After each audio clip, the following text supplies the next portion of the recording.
सलाम फरमाते हैं, हजरत अबू दरदा रदियल्लाहु ताला अन्हु इस हदीस के रावी हैं, मन सल्ला अलैया हीना युस्बिहु अशरन व हीना युमसी अशरन अदरकतहु शफाअती यौमल क़ियामा।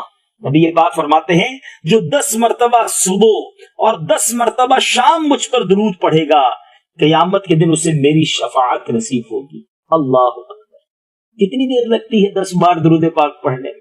अस्सलातु वस्सलामु अलैका या रसूल अल्लाह सल्लल्लाहु तआला अला मुहम्मद सल्लल्लाहु अलैहि वसल्लम, इसमें कितनी देर लगती है? 10 बार दुरूद तो शायद 1 मिनट भी ना लगे, लेकिन फजाइल तो सुने, बरकतें तो सुने। फजूल बातों में फिर हम क्यों वक्त जाया करें? फिर क्यों ना नबी पाक अलैहिस्सलातु वस्सलाम पर दुरूद अपनी जिंदगी का जबरदस्त मामूल बनाएं। एक और जगह नबी पाक सल्लल्लाहु तआला अलैहि वसल्लम का फरमान सुनिए। आका फरमाते, ऐ लोगों, क़यामत के दिन उसकी हौलनाकियों और उसकी तलखियों से तुम्हें सबसे ज्यादा बचाने वाला अमल दुनिया में तुम्हारा मुझ पर कसरत से दुरूद पढ़ना है। ये वजीफा अल्लाह अज़्ज़ व जल और उसके फरिश्तों की तरफ से काफी है। अल्लाह अकबर, अल्लाह। एक और खूबसूरत हदीस सुनिए। आका फरमाते, तुम में से जो मुझ पर कसरत से दुरूद पढ़ेगा, जन्नत में उसे सबसे ज्यादा बीवियां अता की जाएंगी। यानी कौन कौन सी नेमत है, कौन कौन सी करम नवाजी है जो दुरूद पाक की बरकत से नहीं मिलेगी। सब कुछ मिलेगा अगर आप दुरूद पढ़ने के आदी बन जाएं। मुझे सैयद आला हजरत का वो खूबसूरत शेर याद आ रहा है।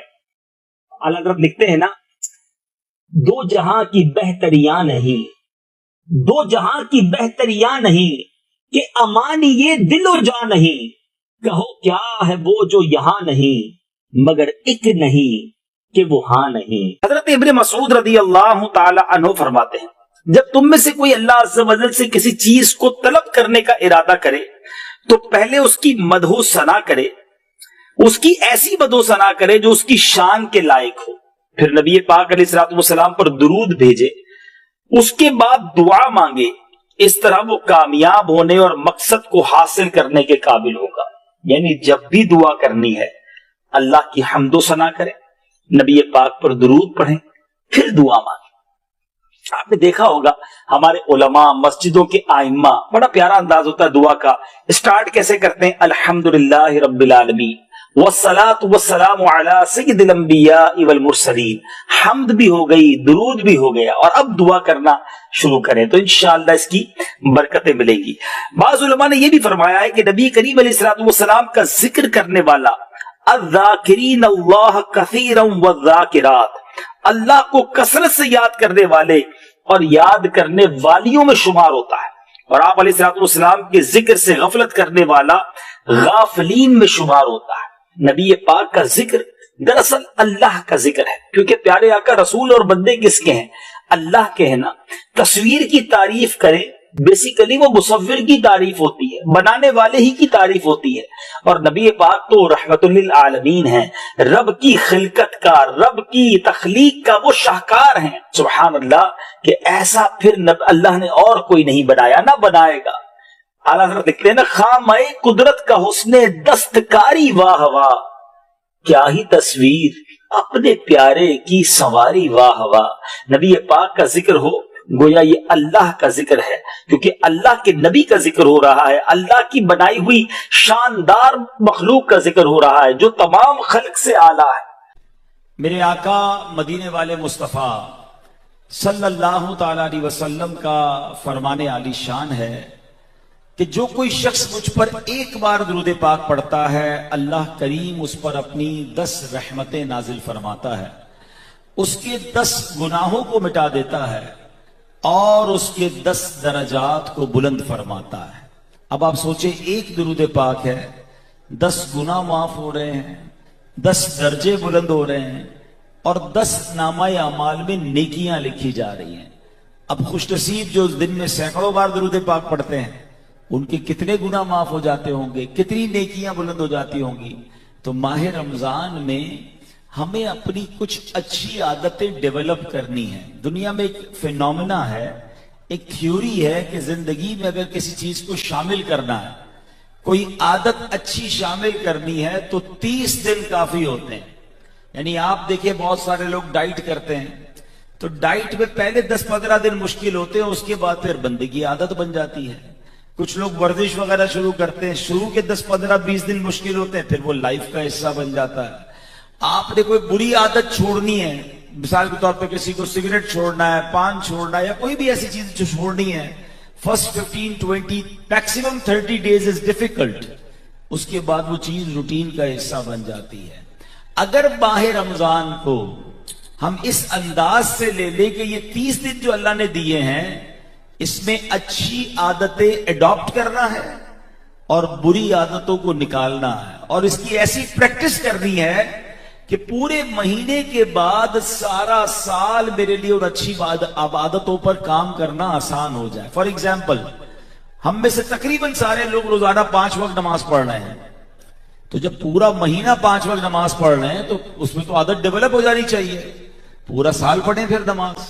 माशाल्लाह रमजान में तहज्जुद की नमाज पढ़ना बड़ा आसान हो जाता है। हम सहरी में सारे उठते हैं, तो भाई सहरी करने से पहले 2 रकत, मैक्सिमम 8 रकत तहज्जुद की है, 2-4 जितनी अल्लाह ने तौफीक दी तहज्जुद पढ़े।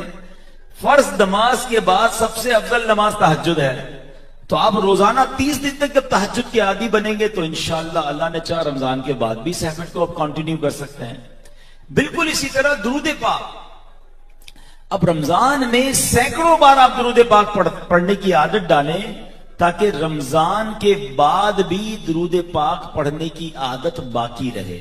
तो अल्लाह करे कि ये माह रमजान को हम अच्छी आदतों के अपनाने के लिए और बुरी आदतों को अपने अंदर से निकालने के लिए, अब रमजान तो गुजर जाए और वही टॉक्सिक पर्सनैलिटी है, वही लड़ाई झगड़े वाला बंदा है, वही जनाब बद अखलाकी है, तो इसका मतलब रमजान से प्यूरिफिकेशन हमने हासिल नहीं किया।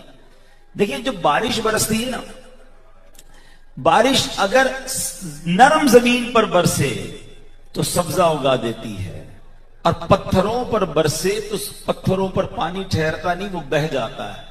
कसूर बारिश का नहीं होता, कसूर जमीन का होता है कि वो जमीन कैसी है। रमजान में रहमत की बारिश बरस रही है।